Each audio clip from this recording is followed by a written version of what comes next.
Hello friends, কেমন আছেন সবাই? আমি শেফ দীপ আপনাদের সঙ্গে চলে এসেছি নতুন আরেকটা রেসিপি নিয়ে। আজকে আপনাদের সঙ্গে শেয়ার করব বিয়ে বাড়ির ফ্রাইড রাইসের রেসিপি।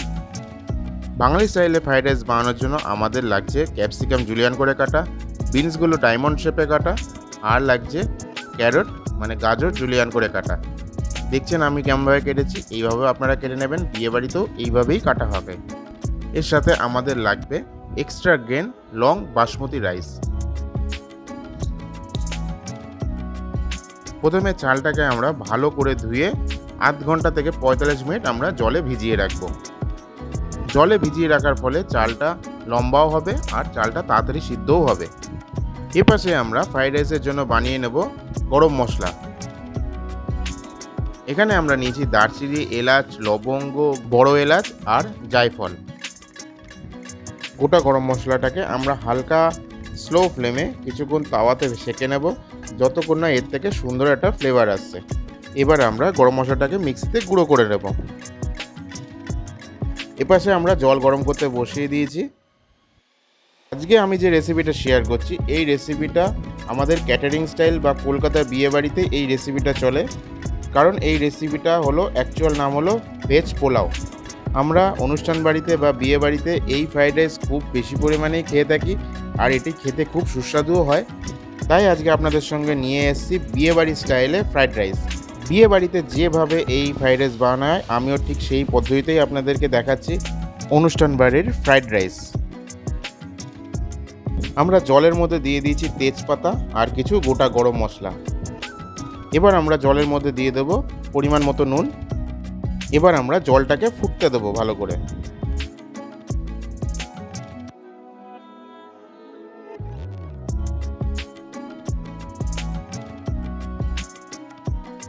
আমাদের জলটা গরম হয়ে গেছে। এবার আমরা জলের মধ্যে দিয়ে দেবো বিনস আর গাজর। ক্যাপসিকামটা আমরা এখন দেবো না, ক্যাপসিকামটা আমরা শেষে দেবো, নাহলে ক্যাপসিকামটা পুরোটা গলে যাবে।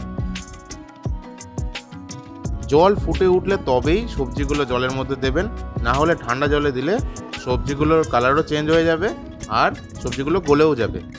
আপনারা দেখতেই পাচ্ছেন জলটা কেমন টকবক করে ফুটছে। এবার আমরা এই জলের মধ্যে দিয়ে দেবো ভিজিয়ে রাখা চালটাকে আমরা 1 ঘন্টা মতন জলে ভিজিয়ে রেখেছিলাম।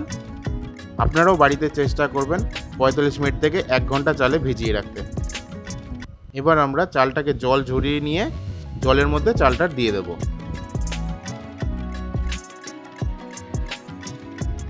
আপনারা যখন দেখবেন এই ফেনাগুলো চারপাশে উঠে এসছে, তখন এই ফেনাগুলোকে আপনারা ফেলে দেবেন।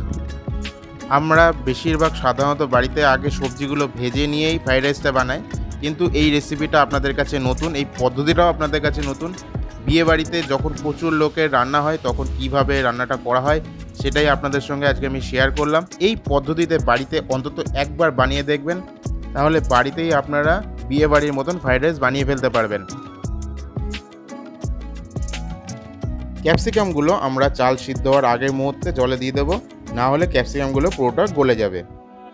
এখানে চালটা আমরা 80% মতন কুক করব, বেশি পুরো কুক করে ফেলবো না, তাহলে চালের দানাগুলো ভেঙে যাবে। আপনারা বিয়ে বাড়িতে দেখেছেন প্রত্যেকটা দানা ঝরঝরে থাকে আর লম্বা গোটা থাকে।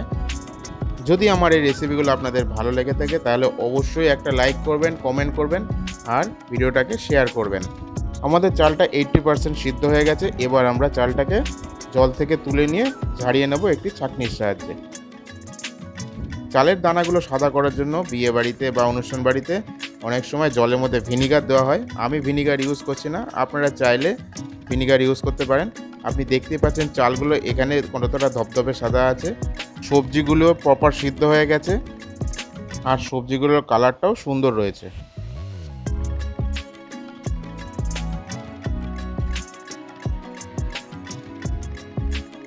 এবার আমরা ঘিতে কাজু বাদাম আর কিশমিশগুলো ভেজে নেব।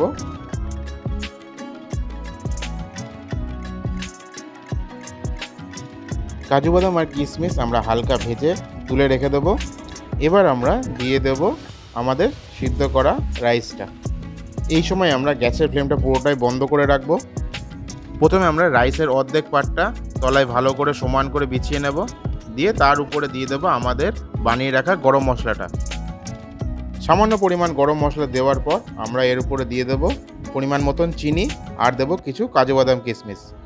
চিনির বদলে কোনো কোনো জায়গায় ব্রাউন সুগারও ইউজ করা থাকে, কিন্তু আমি আপনাদেরকে ঘরোয়া উপকরণে বিয়েবাড়ি স্টাইলে ফ্রাইড রাইসটা বানিয়ে দেখাচ্ছি আজকে। এবার আমরা উপর থেকে দিয়ে দেবো আমাদের বাকি সিদ্ধ করা রাইসটা। বাকি রাইসটা দেওয়ার পর আমরা সেম প্রসেসে উপর থেকে আবার দিয়ে দেবো সামান্য পরিমাণ গরম মশলা আর দিয়ে দেবো কাজু বাদাম কিশমিশ। আমরা এখানে নুন দেবো না, কারণ নুনটা আমরা একবারেই জলে দিয়ে দিয়েছিলাম। এবার আমরা ঢাকনা দিয়ে রাইসটাকে কম করে আধ ঘন্টা দমে রেখে দেবো। এই সময় যদি আমরা রাইসটাকে বেশি নাড়াচাড়া করি তাহলে রাইসটা ভেঙে যাবে, তাই আধ ঘন্টা আপনারা ঢাকনা দিয়ে রেখে দিন। ঢাকনা দেওয়ার পর দেখবেন চালটা পুরোটাই দমে সিদ্ধ হয়ে গেছে। গ্যাসের ফ্লেমটা এই সময় চালানোর দরকার নেই। রাইসটা খুবই নরম, আর যেহেতু জলে ভিজিয়ে রেখেছিলাম তাই রাইসটা তাড়াতাড়ি সিদ্ধ হয়ে গেছে।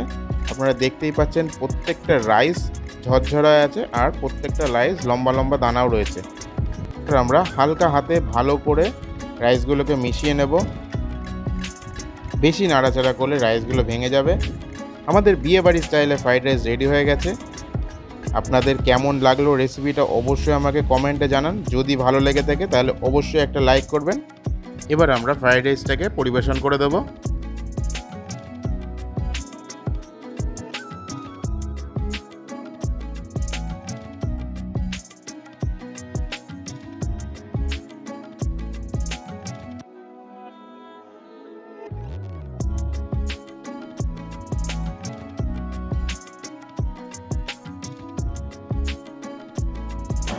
আজকের মতন ভিডিওটা আমি এখানেই শেষ করছি। দেখা হবে আবার পরবর্তী ভিডিওতে। ততক্ষণের জন্য সবাই ভালো থাকবেন, সুস্থ থাকবেন আর মন ভরে খাওয়া দাওয়া করবেন।